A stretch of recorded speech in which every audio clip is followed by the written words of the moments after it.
Assalamualaikum. Welcome di media pembelajaran interaktif keseimbangan pasar dan harga pasar untuk kelas 10 SMA. Di sini ada 5 tampilan menu ya. Daftar menunya kita klik dulu yang KD sama tujuan pembelajarannya. Oke. Nah, di sini KD-nya ada mendeskripsikan terbentuknya keseimbangan pasar dan struktur pasar. Terus ada menyajikan hasil pengamatan tentang perubahan harga dan kuantitas keseimbangan pasar. Adapun tujuan pembelajarannya di sini ada 4. Yang pertama, siswa mampu memahami proses terjadinya permintaan dan penawaran. Siswa mampu menganalisis proses terbentuknya keseimbangan harga pasar. Siswa mampu menjelaskan elastisitas dan penawaran. Kemudian, mengenalkan misi kearifan lokal dan tradisional mengenai permintaan dan penawaran. Kembali lagi ke menu. Nah, sebelumnya profil dari media pembelajaran ini ada Muhammad Arif Rizky, kemudian ada Siti Munawaroh, dan yang terakhir ada Muhammad Abrar. Kami berasal dari Universitas Lambung Mangkurat, yaitu yang merupakan perguruan tinggi negeri yang berkedudukan di Banjarmasin dan Banjarbaru, Kalimantan Selatan.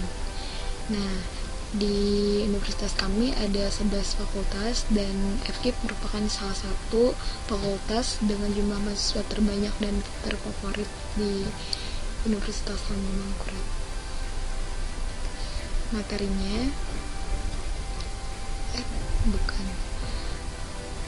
materinya itu ada video. Nah, ini videonya. Halo adik-adik, hari ini kita akan belajar keseimbangan pasar dan harga pasar.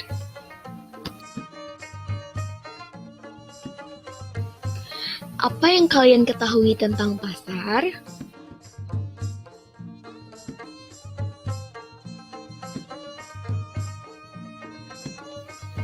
Wow, kalian hebat! Pasar merupakan suatu tempat atau proses interaksi antar permintaan atau biasa disebut dengan pembeli dan penawaran atau biasa disebut dengan penjual dari suatu barang atau jasa tertentu. Halo adik-adik, ada yang tahu kenapa harga dari suatu barang bisa naik ataupun bisa turun? Yap, benar sekali.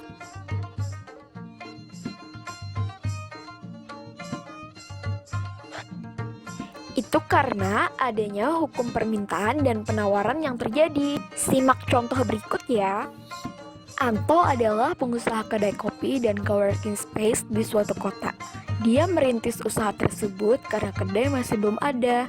Menurutmu bagaimana harga kopi pada usaha rintisan tersebut? Oke, dari contoh tersebut kita bisa menarik 3 analisis ya. Yang pertama, dengan permintaan yang cukup maka harga akan tinggi. Terus yang kedua, harga yang tinggi dapat menjadikan ide bisnis diduplikasi. Yang ketiga, ketika bisnis bersaing, mereka akan mengurangi harga untuk menarik pelanggan.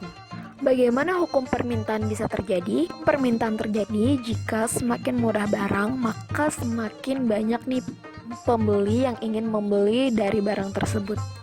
Rumus fungsi permintaan bisa dilihat sebagai berikut ya. Bagaimana hukum penawaran bisa terjadi?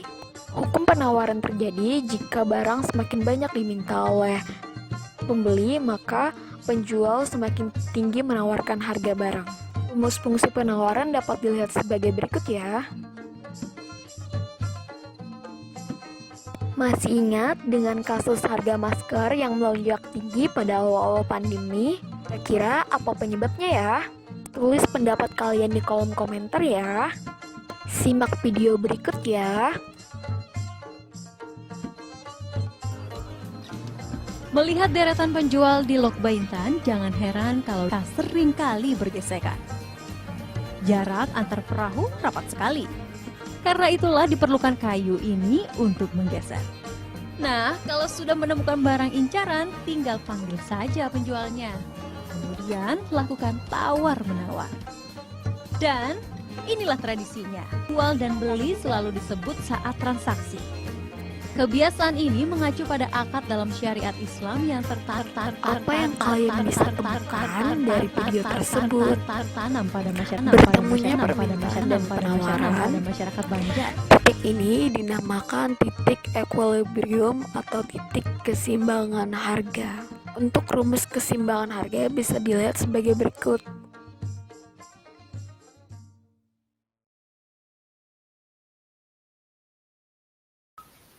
Kenapa pasar harus seimbang? Dilihat dari sisi benefit, yaitu menyetarakan keuntungan baik produsen maupun konsumen. Dilihat dari segi jika permintaan naik, maka akan terjadi inflasi harga yang terus naik. Jika penawaran naik, harga barang tersebut akan turun dan merugikan pengusaha.